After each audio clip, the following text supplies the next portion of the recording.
From Admiral Byrd, it brings me to Franklin Delano Roosevelt, who was the 32nd president of the United States from 1933 to 1945, his death. In a classified document written in 1944, 2 years after the Battle of L.A., Franklin D. Roosevelt supposedly stated that non-terrestrial know-how in atomic energy must be used in perfecting super weapons of war that can be used to defeat Germany and Japan.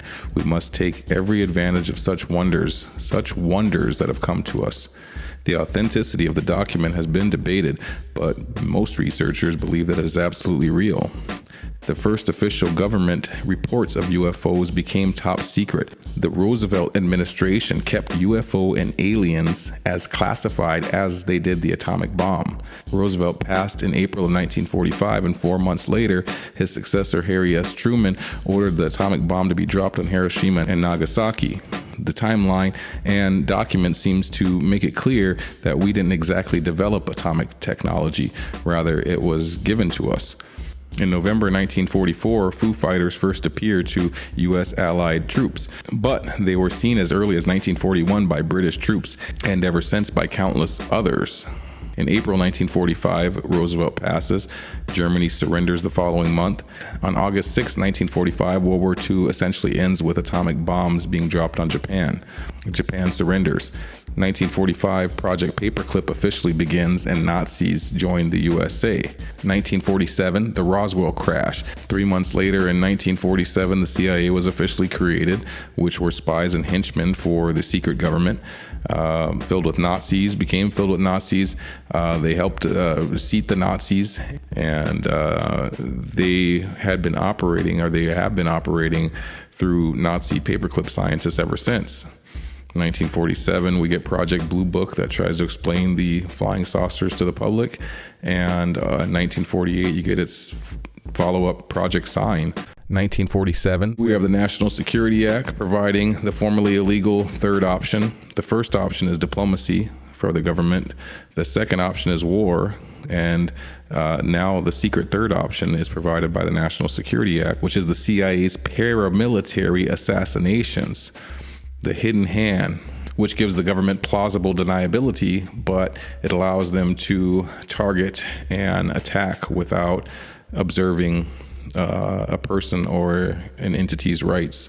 In 1952, the NSA, the National Security Agency, is formed from the Armed Forces Security Agency, AFSA, and the prior Signal Intelligence Service, the SIS, remind you of the Nazi SS, which was created in World War II.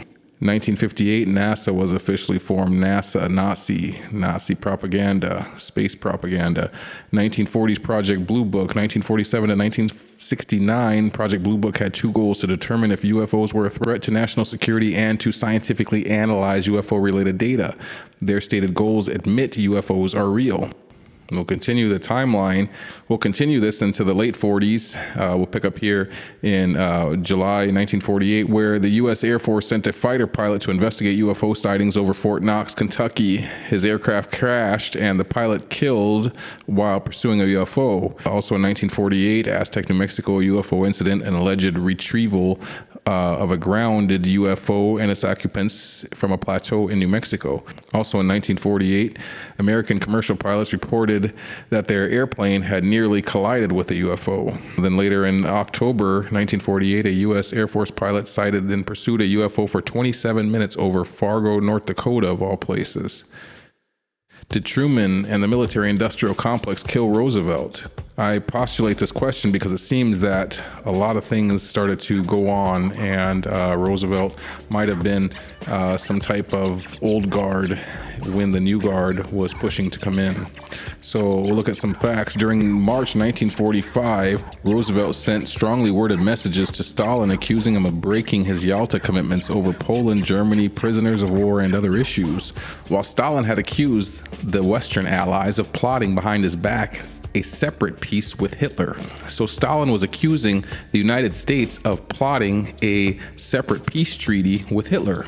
something on the side, a side deal with Hitler. Roosevelt replied. Roosevelt said, "I cannot avoid feeling a bitter resentment towards your informers, whoever they are, for such vile misrepresentations of my actions or those of my trusted subordinates." And of course, that's a rather political answer, either showing that he didn't want to take the question seriously or wanted to get it dismissed, or he really didn't know what his trusted subordinates might be doing behind his back as he was aging. Not only aging, but actually dying at that point in time. On April 12, 1945, so just a month after the letters were transmitted back and forth, Roosevelt passed away on April 12, 1945 from a massive cerebral hemorrhage at 63 years old. FDR was promptly buried just 3 days later. Maybe they had to hide the body real quick. Roosevelt was only days from overseeing the beginning of the UN, which then one of its first actions was to give Israel their country. So Harry S. Truman takes office. Germany surrenders to the Allies only 1 month later. So only 1 month after Truman takes office, Germany surrenders. And that's just odd timing.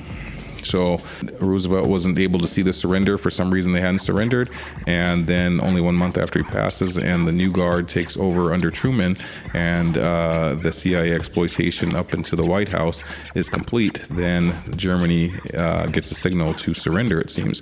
World War II finally ended with the signed surrender of Japan in September following the atomic bombings of Hiroshima and Nagasaki and the very late entry into the war. Sometime around then, the Russians got involved. So it would have been like May when Germany surrendered, I do believe, and then Japan didn't surrender till September, and sometime in between then the Russians got involved. But point there is that Japan didn't choose to surrender for several months after Germany, and Russia decided to get into the war at a very late stage, very like the war is 99.9% over, and then they show up. But again, it seems that the Soviets had entered the war only so that they could take the spoils of war. The Nazi scientists that they would split with Project Paperclip. Truman would preside over the demobilization of the war effort and the establishment of the United Nations and other post-war institutions. In a secret directive circulated on September 3rd, 1946, President Truman officially approved Operation Paperclip and expanded it to include 1,000 more German scientists under temporary limited military custody. Truman rallied his New Deal coalition during the 1948 presidential election and won a surprise victory that secured him his own presidential term. So the surprise victory, we're living through a surprise victory right now, and I don't like them. That just shows that, that there might have been a CIA involved in getting him elected, and as they still have been running elections all over the world. And I asked the question, was Roosevelt assassinated because he would not drop the bomb and work with the Nazis? One or the other. And I think he would have dropped the bomb.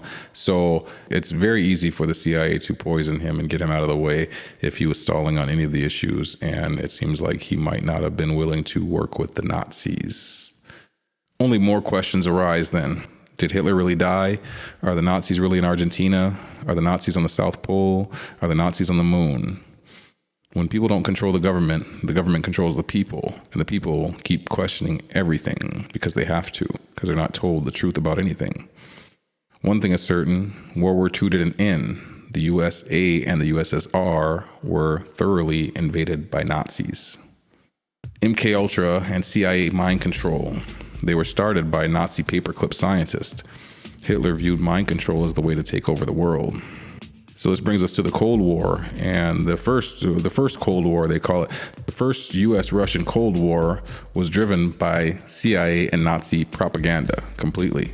They both took German scientists, thousands of them, and put them at high positions in their government. And then we have this arms buildup called the Cold War, and it's just shoving money into the military-industrial complex through propaganda. Remember duck and cover? Meanwhile, back to the timeline, Project Sign and Project Grudge, 1948 to 1951, just all fear and propaganda. Project Sign was an official U.S. government study of unidentified flying objects undertaken by the U.S. Air Force and active for most of 1948. It was the precursor to Project Grudge. The project was initially named Project Saucer. The goal of the project was to collect, evaluate, and distribute within the government all information relating to UFO sightings on the premise that they might represent a national security concern. So the very nature of the project, once again, shows that there are they're admitting, with the nature of the project, that there are UFOs. If there are UFOs, then there are what we would call aliens, otherwise some advanced species that are flying around on UFOs that might represent a national security concern, as they said. Project Grudge was a short-lived project by the U.S. Air Force to investigate unidentified flying objects, UFOs. Grudge succeeded Project Sign in February 1949 and was then followed by Project Blue Book, and project formally ended in 1949, but continued in a minimal capacity until late 1951. Vatican Nazi, corporate Nazis everywhere in all sciences, philosophies, cultures, and religions. Hitler's money came from Chase Manhattan, Morgan Trust, Citibank, GM, Ford, Chrysler, GE, Union Carbide, Rockefeller Oil, and they all built the Nazi German Empire into America and the world. The Pope and the Vatican worked with Hitler, and for decades the Vatican is literally more concerned with aliens than they are Jesus. Through their invasion of every form of government, politics, religions, sciences, societies, and secret societies, all aspects of society, the Nazi regime has infected the hearts and minds of all men around the world. They are the New World Order. The same people that made and supported Hitler are now the technocratic class, the military-industrial complex, and have invaded the religions of the world. We call them the deep state, the rulers of tech by tech. It is the NWO. Probably the first time that the phrase New World Order was introduced to the public, it was by George H.W. Bush, George Bush Sr., and he was the head of the CIA before he was president. We'll jump back to the timeline here. In the 1950s, the UFO was engaged further. 1952, Washington, D.C., UFO incident, a series of sighting in July 52, accompanied by radar contacts at 3 separate airports in Washington area. The sightings made front page headlines around the nation and ultimately led to the formation of the Robertson Panel. That's when the UFOs landed on the Capitol building. Also in 1952 Carson Sink UFO incident, 2 pilots saw 3 unusual Delta Wing aircraft flying in a V formation over Carson Sink. There's a change. I think that was probably the first time the Delta Wings were reported. In 1952, Hacienda Air Force Base, ground radar vectored the F-94 orbiting an unknown target. Other military contacts in 52. Later on in 1950s, where I considered a mass disclosure and a soft invasion. In 1954, in a football stadium in Italy, the game stopped and everybody abruptly went silent, and 10,000 spectators witnessed a cigar-shaped UFO fly over the stadium. In 1955, in a farmhouse in Kentucky, after sighting 2 disc-shaped aircraft, a group of strange goblin-like creatures were said to have approached the farmhouse and looked inside through the windows. They like looking in through windows for some reason. Members of the 2 families present shot at them several times with little or no effect. The encounter lasted from evening to dawn. What was going on there? How would these things sit there and let something shoot at them that long from evening till dawn? This is them having a bit of a standoff. And the item before, witnessed by 10,000 spectators. It's like they're this a kind of a coming out party and seeing what we are capable of, and seeing how we would respond to certain things. This soft invasion. Later in 1957.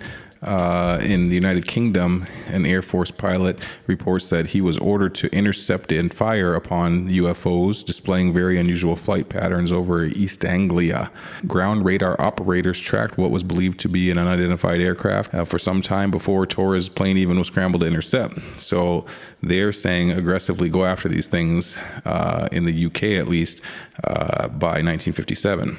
So here we have the president that was president from the from 1953 to 1961. Nearly a decade before he became president, he was a commander. Dwight Eisenhower was a commander of Allied forces in World War II. So he was in World War II. Eisenhower issued a press release stating that unidentified balls of light called Foo Fighters were interacting with Allied pilots. So he was knowledgeable enough and bold enough to put this public then. He definitely knew what was going on. He definitely was sure that these things were being witnessed. Bill Cooper states that as many as 10 UFO saucers were purposefully shot down using radar, and up to 25 ET bodies were recovered in the first year of Eisenhower's administration in 1953. At least 4 of the aliens were recovered living. Others state that there were 2 to 3 dozen more UFOs shot down in this era. So Eisenhower, his history with UFO just jumps right in there, shooting them down when he gets into office.